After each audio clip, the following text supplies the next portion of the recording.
বিজুনীৰ সোৱাৰী বৰিপাৰাত নৱনিৰ্বাচিত বিধায়ক অৰূপ কুমাৰ ডেক উষ্ম সম্বৰ্ধনা। চিৰাং জিলাৰ বিজুনী সমষ্টিৰ সোৱাৰী বৰিপাৰা অঞ্চলত নৱনিৰ্বাচিত বিধায়ক অৰূপ কুমাৰ ডেক স্থানীয় ৰাইজে উষ্ম সম্বৰ্ধনা জনায়। এই অনুষ্ঠানত বৃহত্তৰ বৰিপাৰা অঞ্চলৰ বিভিন্ন জ্বলন্ত সমস্যা সমাধানৰ দাবীত ৰাইজৰ তৰফৰ পৰা বিধায়কগৰাকীলৈ এখন স্মাৰকপত্ৰ প্ৰদান কৰা হয়। অনুষ্ঠানত উপস্থিত হৈ বিধায়কগৰাকীয়ে বিজুনী সমষ্টিৰ সকলো ধৰণৰ সমস্যাৰ সমাধানৰ বাবে সদায় সক্ৰিয় ভূমিকা গ্ৰহণ কৰাৰ আশ্বাস দিয়ে।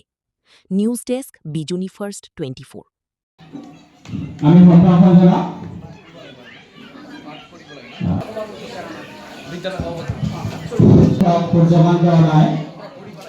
আমাৰ বিধায়ক মহোদয়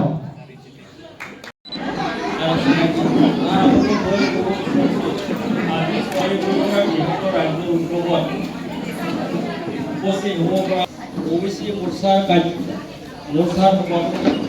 আমাৰ গাঁৱত এই সভা আজি এই সভাখন আৰম্ভ কৰিব লৈছোঁ।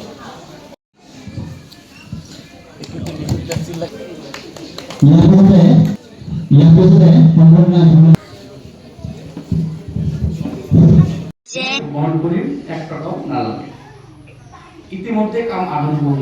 আজি বৰিপাৰা গাঁৱত আপোনালোকে ইয়াতে তীৰেন ৰায় ডাঙৰীয়া আছে, আমাৰ কাকুদা আছে, চম্পক ৰায় আছে, আমাৰ ব্ৰহ্মোহন ডাঙৰীয়া আছে, অৰ্জুন ডাঙৰীয়া আছে, সকলোৱে আছে, যুৱক ভাইটিসকল আছে। মনত ৰাখিব, এই গাঁৱত জানি গ'ল্ড ব্লাডাৰ অপাৰেশ্যন হ'ব। এই গ'ল্ড ব্লাডাৰ অপাৰেশ্যনৰ কমপ্লিট দায়িত্ব মোৰ। কাৰোবাৰ বিয়া লাগিছে, ছোৱালীৰ বিয়াৰ আৰ্থিক অনুদান মই যিমান পাৰোঁ দিম।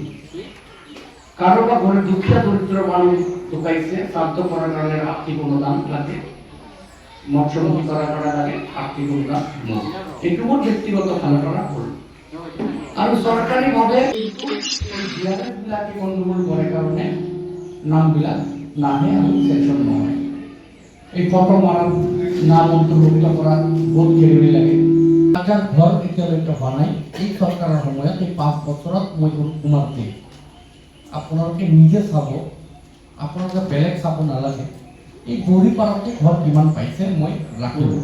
সেইকাৰণে তীৰেন ডাঙৰীয়া মই দায়িত্ব দিছোঁ। 2-3গৰাকী ল'ৰা লেপটপ লৈ ইতিমধ্যে কাম আৰম্ভ কৰিছে। মোৰ এই কাৰ্যকালত কিমান মানুহে ঘৰ পাইছে, নেক্সট টাইম যেতিয়া মই নিৰ্বাচনৰ প্ৰচাৰ চলাব আহিম, তেতিয়া মই নিজে মুখে কম যে মোৰ এই কাৰ্যকালত সমাজে অসম চৰকাৰৰ পৰা ইমানখিনি ঘৰ আপোনালোকক এই বৰিপাৰা গাঁৱত দিছে। ইমানখিনি খেতিয়কক PM কিষাণ দিছে, প্ৰাইম মিনিষ্টাৰ কিষাণ আৱাস।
Hare